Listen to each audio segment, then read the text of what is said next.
Coming up on Good Morning Longhorns, Texas state primary results are out. We're diving into the state election. A mass shooting took place in downtown Austin on Saturday. More on the casualties and investigation.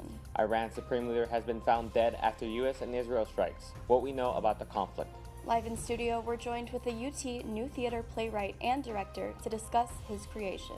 And finally, Texas Independence Day was on Monday, and we're celebrating it here in the studio. All this and more coming up right here, right now on Good Morning Longhorns.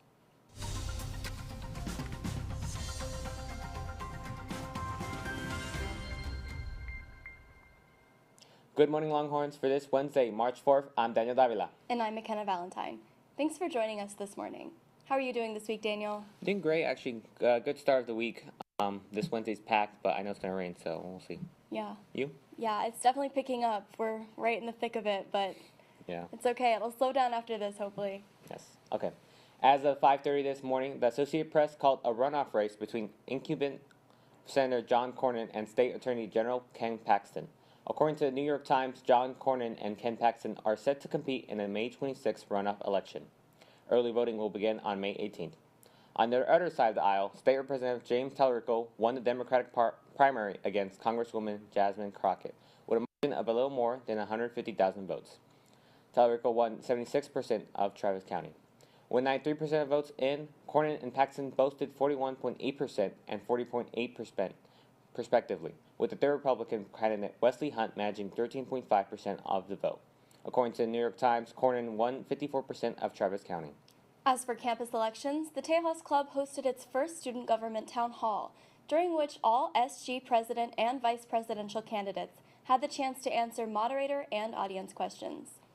6 of 7 candidate pairs were present, and absent were Armando Parrish and Ben Guerriero, due to personal reasons. The intimate setting gave students the opportunity to hear from candidates directly. Here's what one student had to say about her experience at the event.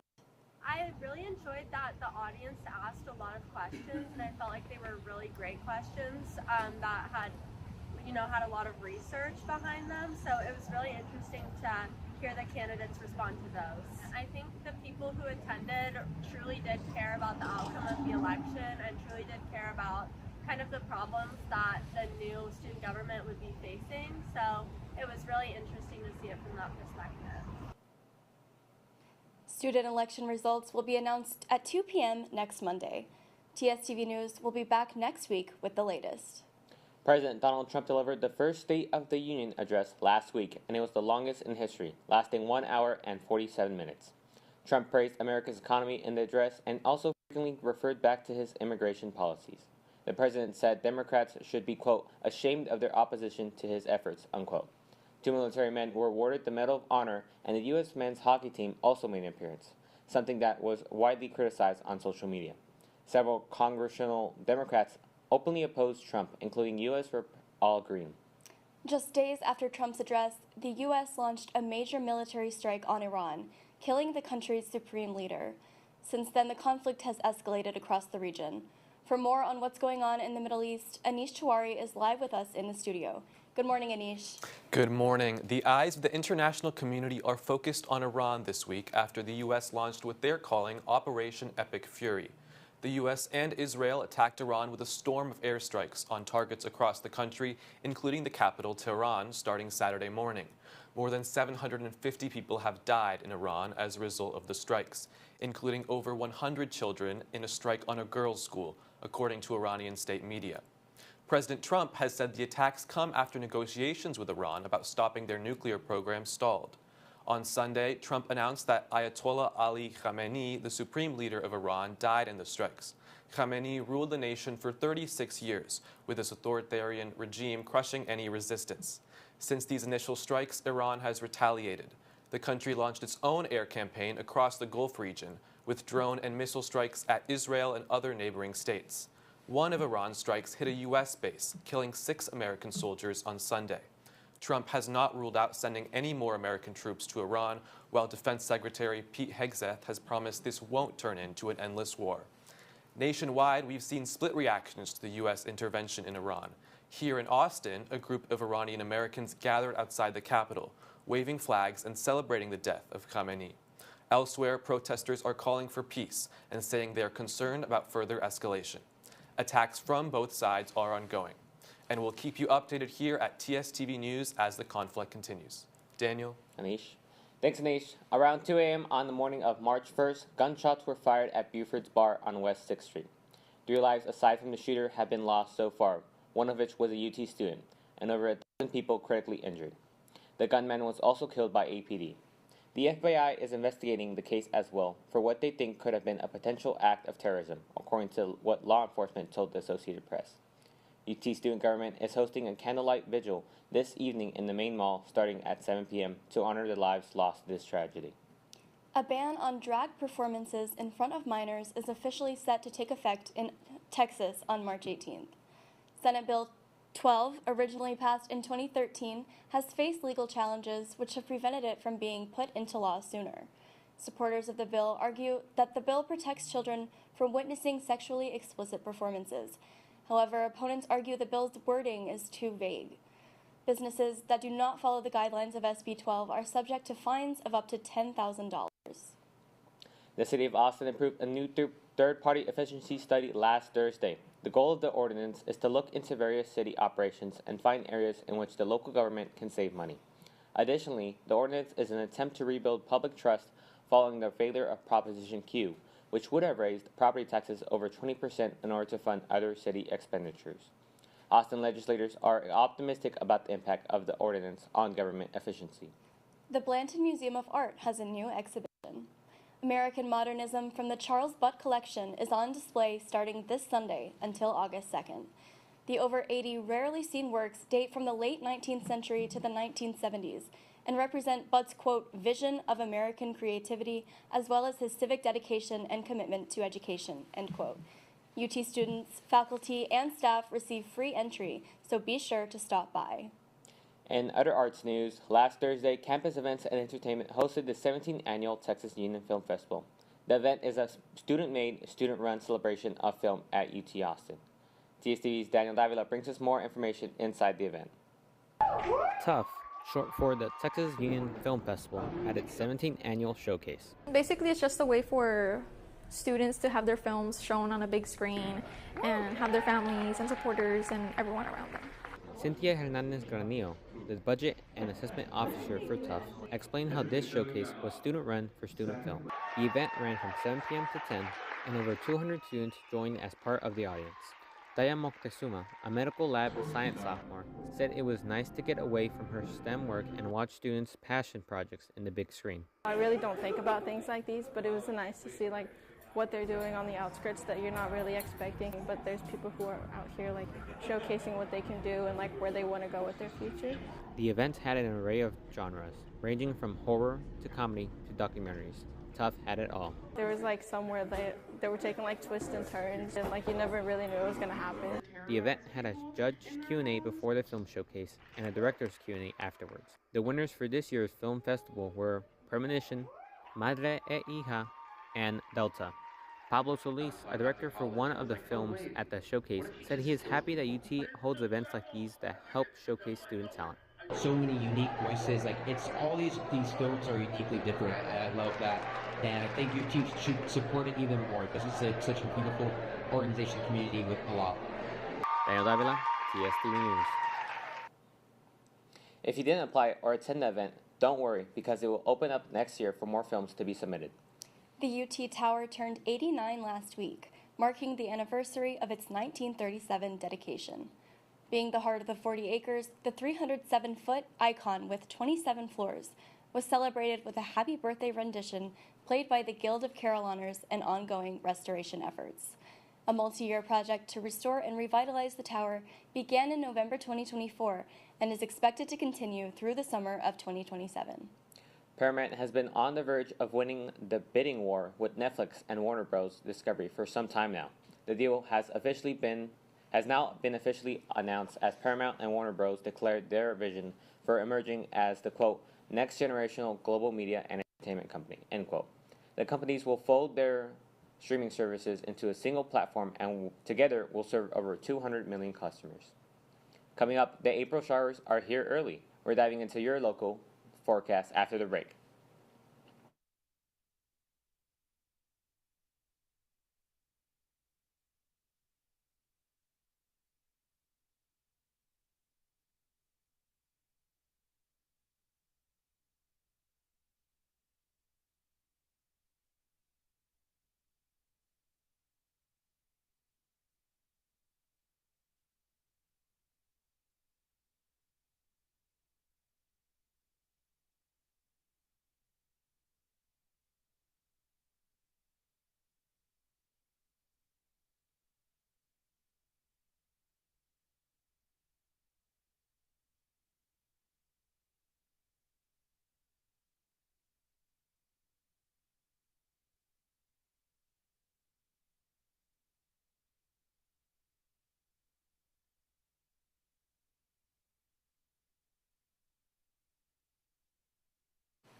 Welcome back. The sun was shining bright all weekend, but it seems like we're getting some rain on our parade. Here to tell us more about this week's forecast is Annalise Garrison. Good morning, Annalise. Thank you, Daniel McKenna, and good morning, Longhorns. I hope you enjoyed your sunshine last weekend because this week is shaping up to be a rainy one. Today's low is 68 degrees and the high is 83 degrees with a slight chance of showers in the early afternoon. Tomorrow, the high will be 85 degrees with a low of 67 degrees, and we get a slight calm before the storm with some partly cloudy skies. On Friday, we are back to seeing the high to 83 degrees with a low of 68 degrees and thunderstorms that will bring us into our weekend. Saturday, our high is 79 degrees and our low goes all the way down to 62 degrees, and once again, thunderstorms that will continue until the end of Sunday, where our high is 74 and our low is 60. Monday and Tuesday, we finally get a chance to breathe as the rain clears up and we are met with highs of 79 degrees and lows of 67 degrees. That's all from weather today. I'm Annalise Garrison. Back to you guys. Texas men's basketball kept their postseason hopes very much alive this past Saturday when they beat Texas A&M 76-70. Their wins this weekend avenged their loss to the Aggies earlier in the season and helped them rebound after their back-to-back losses against Georgia and Florida. This week is their last week of regular season play before the SEC Conference Tournament next week. Their next game is today at number 20 Arkansas, and their final game will be on home against OU on Saturday. Number 4 Texas women's basketball concluded their regular season on Sunday with a 72-65 win over Alabama, improving their overall record to 28-3. They are the third seed in the SEC Championship Tournament, which starts today. Texas will either play Missouri, Tennessee, or Alabama on Friday night in the quarterfinals. The Longhorns are also currently projected as one of the number 4, number 1 seeds in the NCAA March Madness tournament. Selection Sunday for March Madness is on March 15th. Even though basketball season is almost over, Longhorn fans do not need to be upset because Texas softball and baseball seasons are just beginning. Defending national champions number 3 ranked Texas softball is on a 17-game win streak. They start SEC conference play on Friday with a 3-game series against Ole Miss. Number 3 Texas baseball also has their season out on the right foot, as they are currently still undefeated but with a record of 12-0. Their next game is against USC Upstate on Friday at home.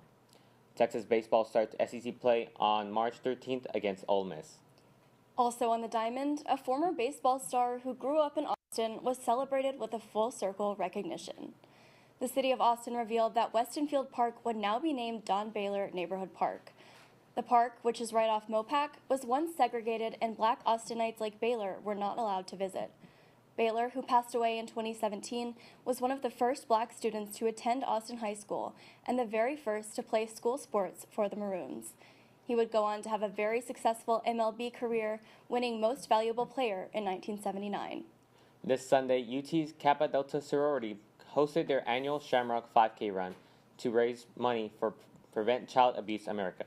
1,000 runners participated and they raised $51,000. TSTV News' Gabby Comer was on the go this weekend, giving us an inside look at the race. This past Sunday, Kappa Delta sorority hosted their annual Shamrock Run to raise money for Prevent Child Abuse America. More than 1,000 runners participated, including me, TSTV News' Gabby Comer. Hi everyone! So I'm here at the start line, so they gave me a t-shirt, Kappa Delta t-shirt, and then it is right across, it's right on the Capitol steps, and then the start line is literally right there. Right! We're running! Woo! Mile 1! Mile 2! Yay guys, I did it! The race finishes over there! Woo! Gabby Comer, TSTV News. Gabby will be on the go next in April for the annual Longhorn Run 10K, providing GMLH an inside look at what the race is like from a runner's perspective. Speaking of the Longhorn Run, the annual 5K and 10K run will take place on Saturday, April 18th, and registration is officially open. It'll close on April 17th. The Longhorn Run helps raise funds for the Student Government Excellence Fund and the Rec Sports Excellence Fund. The race was established in 2010 and supports student organization initiatives, campus improvements, faculty upgrades, and benefits student life and health initiatives on campus. Coming up, we're talking to a playwright and director for UT's new theater play. We'll be right back.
Welcome back. It's a big week at the F. Lauren Winship Drama Building. The UT Theater and Dance Department is putting on their annual New Theater Festival, which features original plays written and acted by UT students. And this morning, we're joined by Chester Sy. He's the director and playwright of one of these 4 plays, called A Tale for Home, and he's currently pursuing a master's in theater at UT. Good morning, Chester. Good morning. Thank you for having me. Of course. So first of all, congratulations on the opening of your play. That's very good. The first performance was just a few days ago on Saturday. How do you think it went? I think it went well. It was well received, and we received like a lot of positive feedback from the audience. So it was great, and our design team and our cast did a very good job. Yeah, that's wonderful. I'm so glad that opening night went smoothly. Before we get more into the play, I want to quickly talk about your journey. So you grew up in Taiwan and moved to Austin for graduate school just a few years ago. What are some of the biggest differences you've noticed with theater in Taiwan and the United States? I think this is also one of the reasons why I wanted to pursue like playwriting in America. I think the main difference is like in theater, like in Taiwan, as a playwright, actually a director could just, or even just an actor could revise your play during rehearsal. But here in America, it takes longer to actually develop a play. But at the same time, the playwright word is just like respected, and yeah. Okay. So A Tale from Home takes place on an island far away from the U.S. and features an immortal rabbit, childhood friends, and ants. Without giving too much away, what was your inspiration for writing the play?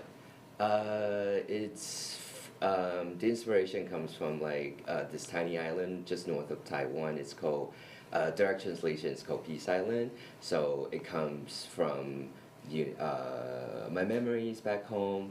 I think because since coming here, it gave me kind of like a distance to think about like, what was it like to grow up there, and actually gave me some clarity on like my life back there.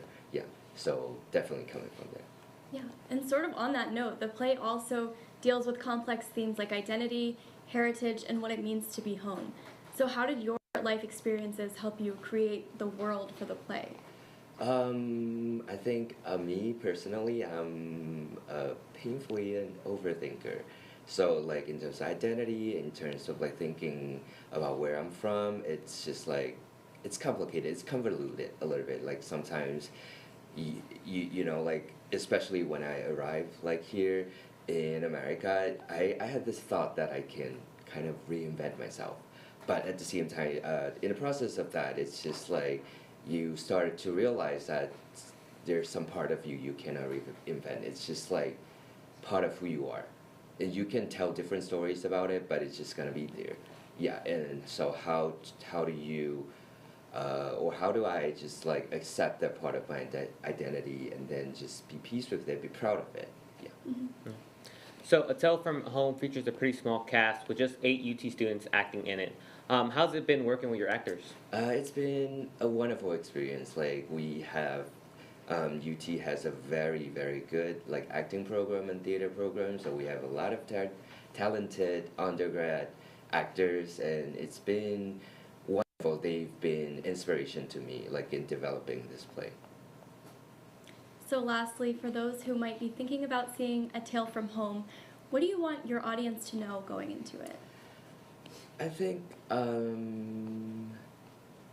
just come and enjoy, like, and overthink even with us. Just put yourself out there for like new experiences, because we've spent a lot of time like not just on like the content of the play, but also like how to present it, like in terms of like design and media and everything. Yeah, just come and just experience. Yeah, enjoy. Well, thank you. That's all the time we have for today. Thank you so much, Chester, for coming on the show. Thank you for having me. A Tale for Home has 2 more performances left. Tomorrow night's show is sold out, but there are still tickets left for Sunday afternoon. You can buy tickets online at theaterdance.utexas.edu. After the break, we're learning some fun facts in honor of Texas Independence Day. Don't go anywhere.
Welcome back and happy Texas independence.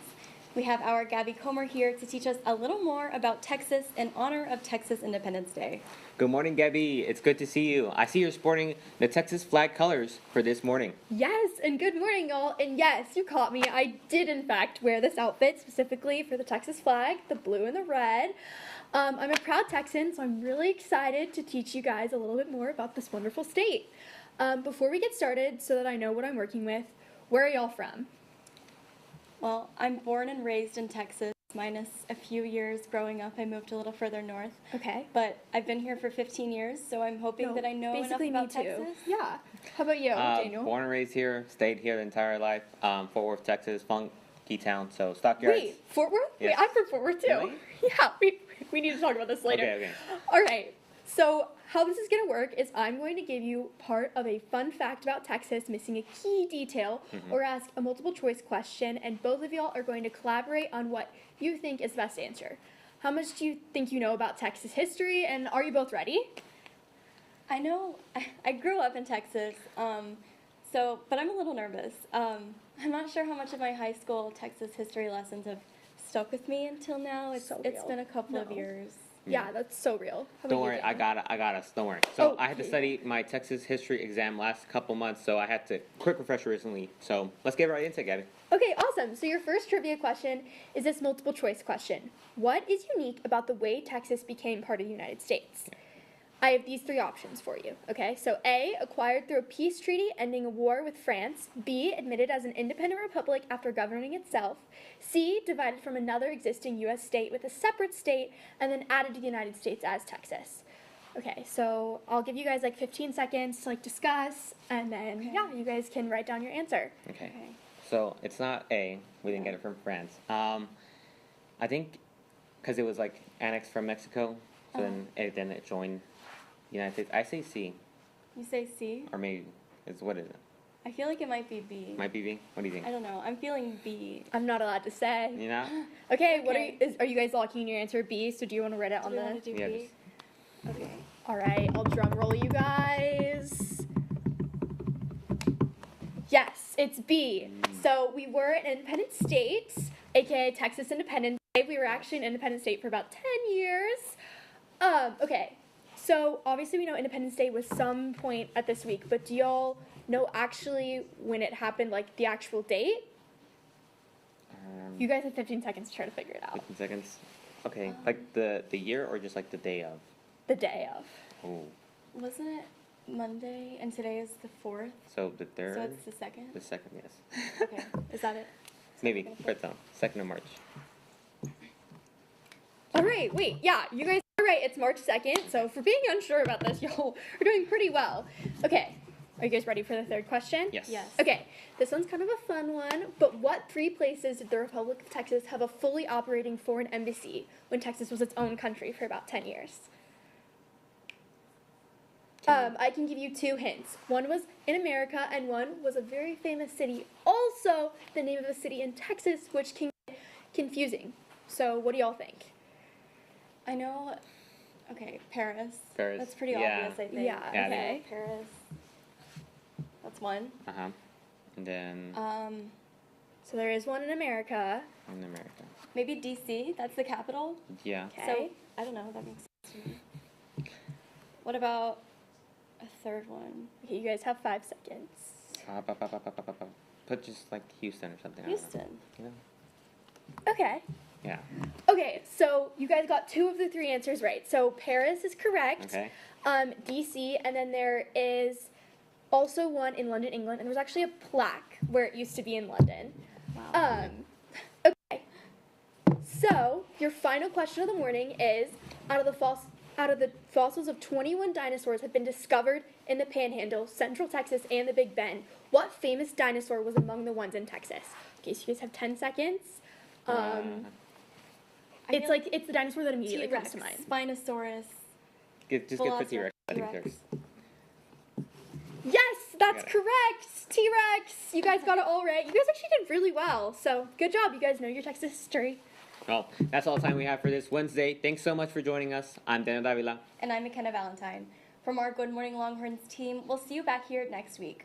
For Campus First News, you can follow us on Instagram at Good Morning Longhorns and check out our website at tstvnews.com.